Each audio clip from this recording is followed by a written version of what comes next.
One day, George the Steamroller was waiting for Percy to take him to a new workplace. George was being rude to Rheneas and Skarloey. "You're just worn-out wheels on worn-out rails." "You need rocks for your roads," replied Skarloey, "and we're helping you." "I need to flatten little engines in the scrap yards," retorted George. Then Percy arrived to take George away. He was still rebelling. "Railways are no good. Turn them into roads." The little engines were pleased to see him go. George grumbled all the way to the old branch line. He was going to turn it into a road. When they arrived, George was rude again. "Bumpy ride on rotten rails. I'm glad it's over." "So am I," said Percy. "Ha!" huffed George. Percy was still fuming when he met Thomas. "What's up, Percy?"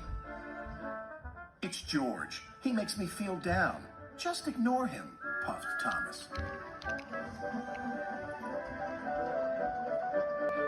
George was now enjoying himself. "Ripping up rails," he chortled. "What a life!" "What do you think of this, Thomas?" Thomas took no notice. George felt insulted. "You're a useless blue puffball." But Thomas didn't hear. "I'll show him who's boss." At last, the workmen reached the level crossing. "What shall we do here?" "Tear it up, tarmac it," said George. So they did, but not properly, and George knew it.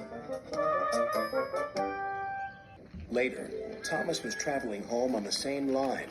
He was pulling freight cars filled with vegetables. The signalman had forgotten to warn his driver about the crossing. "That's nice. We don't need to stop," said Thomas happily. "Yes, we do," called his driver. But it was too late.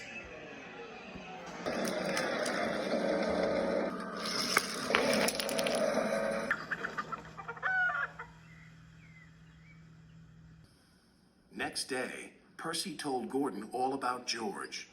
"Ha!" snorted Gordon. "You're just a small engine. That's why he's rude to you. He wouldn't dare cause me any trouble." George had been taken to some yards to work. Duck arrived with a train of empty freight cars. George was blocking his way, and a car was stuck on the main line. "Let me through," demanded Duck. "You'll just have to wait," replied George. "There's no time to wait. I must clear my freight cars from the main line to let Gordon through." "Then he'll have to wait too," said George. Duck's driver went to complain to the station master, but the signalman had set the signal to allow Gordon to speed through.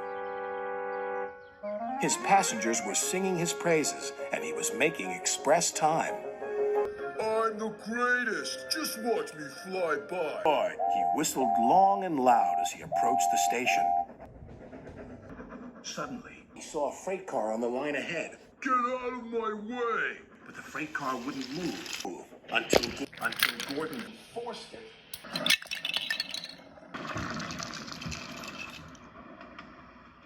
By accident.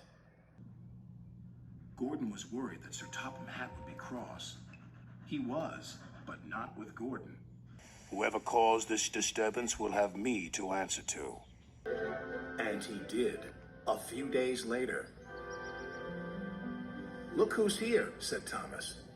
George had been found out by Sir Topham Hatt and punished. He looked miserable. "Now we'll get some peace at last," said Percy. "I want to get rolling again, but I've got to wait a whole week till I do." "And then you'll be just as rude as ever." "Eh, George?" "I hope not. Don't you?"